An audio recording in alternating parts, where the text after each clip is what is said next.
بسم اللہ الرحمن الرحیم۔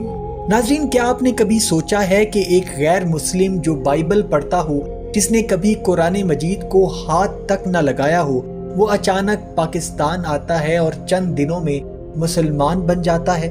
ایسا کیا دیکھ لیا ان لوگوں نے جو ہم نے ساری زندگی یہاں رہ کر بھی نہیں دیکھا؟ آج ہم آپ کو بتائیں گے ایسے 3 غیر مسلموں کی حقیقت جنہوں نے پاکستان میں قدم رکھا اور ان کے دل کے اندر نور ایمان بس گیا۔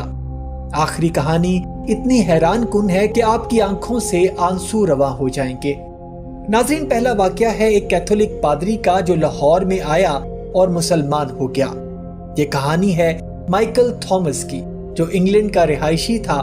پیشے کے لحاظ سے وہ ایک چرچ کا پادری تھا اور بائبل کا ماہر، لیکن اس کے دل میں ہمیشہ سے ایک سوال گونجتا رہا: خدا ایک ہے یا 3؟ جب وہ لاہور کے ایک سیمینار میں شرکت کے لیے پاکستان آیا تو وہاں ایک عالم دین سے ملاقات ہوئی۔ اس عالم نے صرف ایک آیت پڑھی: قل هو اللہ احد، کہہ دو وہ اللہ ایک ہے۔ بس یہی وہ لمحہ تھا کہ مائیکل کی آنکھیں بھر آئیں۔ وہ بولا، یہی تو میں ساری زندگی جاننا چاہتا تھا۔ چند دن بعد اس نے کلمہ پڑھا: اشہد ان لا الہ الا اللہ و اشہد ان محمد رسول اللہ، اور مائیکل بن گیا عبداللہ۔ ناظرین، دوسرا واقعہ ایک عیسائی لڑکی کا ہے جو کراچی میں قرآن کو سن کر رو پڑی اور مسلمان ہو گئی۔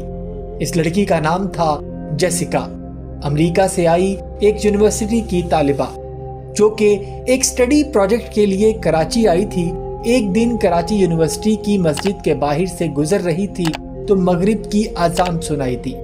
اذان کے الفاظ نے اسے جھنجھوڑ کر رکھ دیا، خاص طور پر یہ جملہ حی علی الفلاح، یعنی آؤ کامیابی کی طرف۔ وہ رک گئی، مسجد کے باہر بیٹھ گئی۔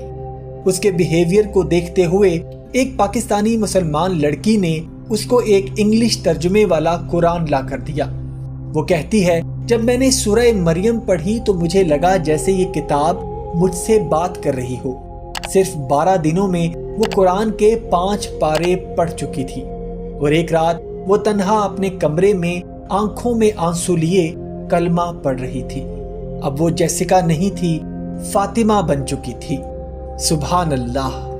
تیسرا واقعہ ایک ہندو اسکالر کا ہے جو اسلام آباد کی ایک مسجد میں بیٹھا رو رہا تھا۔ یہ کہانی شاید سب سے زیادہ حیران کن ہے۔ راجیو پٹیل، جو انڈیا میں پی ایچ ڈی اسکالر تھا، جو کہ پاکستان میں ریلیجن کمپیریزن پر تحقیق کرنے کے لیے آیا تھا، لیکن قسمت نے اس کے لیے کچھ اور لکھا ہوا تھا۔ اسلام آباد کی ایک جامع مسجد میں ایک لیکچر سننے گیا۔ لیکچر تھا اللہ کے وجود کے سائنسی ثبوت۔ لیکچر کے بعد اس نے مولانا سے سوال کیا، اگر اسلام سچا ہے تو مجھے اس کا کوئی ایسا ثبوت دیں جو میرے دل کو ہلا دے۔ مولانا نے صرف اتنا کہا، کیا تم نے کبھی اللہ سے براہ راست دعا کی ہے؟ راجیو نے کہا، نہیں، میں تو صرف مورتیوں سے بات کرتا ہوں۔ مولانا نے کہا، آج رات صرف ایک بار دل سے پکار کے کہنا، یا اللہ، اگر تو ہے تو مجھے ہدایت دے۔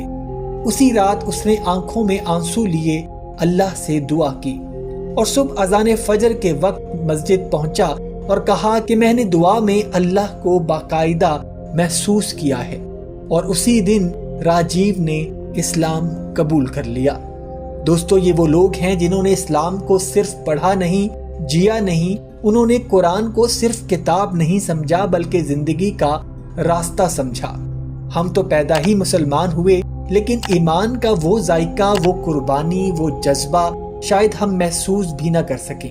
کیا ہم ان 9 مسلموں سے کچھ سیکھ سکتے ہیں؟ کیا ہم اپنے ایمان کو ویسا ہی تازہ کر سکتے ہیں جیسا ان کے دل میں آیا ہے؟ اگر آپ بھی ایسا سوچتے ہیں تو ہمیں کمنٹ سیکشن میں ضرور آگاہ کیجیے۔ اگر آپ چاہتے ہیں کہ اسلام کی ایسی ہی مزید حیرت انگیز، دل کو چھو لینے والی کہانیاں آپ تک پہنچتی رہیں تو اس ویڈیو کو لائک کریں، چینل کو سبسکرائب کریں اور بیل آئیکن ضرور دبائیں، اور کمنٹس میں لکھیں الحمدللہ، تاکہ دنیا جانے کہ ہم اپنے دین پر فخر کرتے ہیں۔ اپنا بہت سا خیال رکھیے گا۔ وما علینا الا البلاغ المبین۔